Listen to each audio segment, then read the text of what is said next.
السلام عليكم ورحمة الله وبركاته. هذا الشبش طلبية أحد المتابعين. هذا الشبش طوله 100 متر وبعد واحد آخر. هذا الشبش ثماني قطعتين حتى يصير 100 متر. القطعة الواحدة تحبس عندي 50 متر، فطبقت اثنين صار 100 متر. فشوف الشغل مالتهم.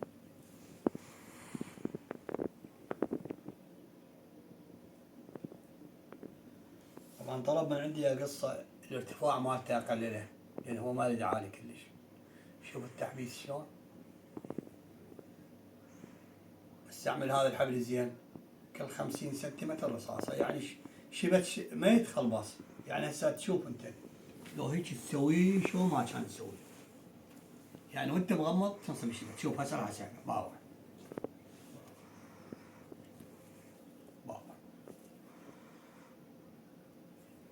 هذيل الشبت تواصل وياي على صفحتي، يعني ترك لي رسالة أو تعليق على اليوتيوب عادي ماكو مشكلة، أو يراسلني على الواتساب أو على صفحتي بالفيس.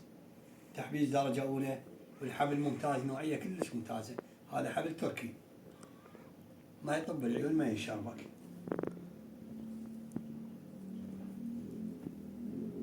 وعندنا الحبل الفوق هذا الأزرق حبل كبوب. روح بابا.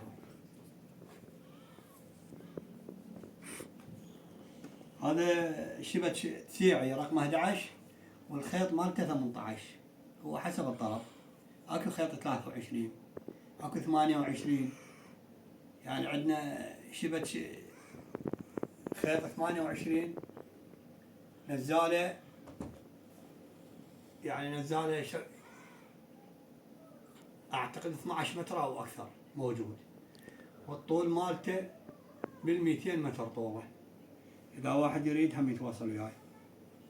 خيط 28 صنع تايلاند والنزال 80. الوزن مالت الشبكة 4 كيلوات. فد الشبكة واحدة وزنها 4 كيلوات.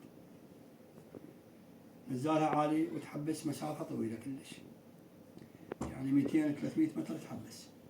هذا يفيد للبحيرات الكبار.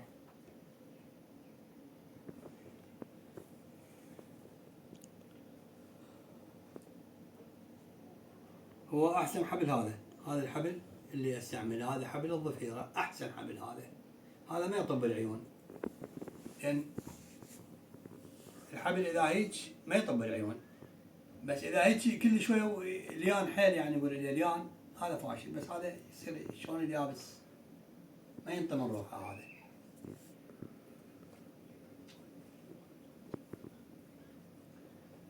هذا الشبكة طلبية لأحد متابعيني من بغداد البياع. إن شاء الله يكمل باكر وأجزله بالتوصيل. مستعدين نحبس كافة أنواع الشباك وحسب الطلب.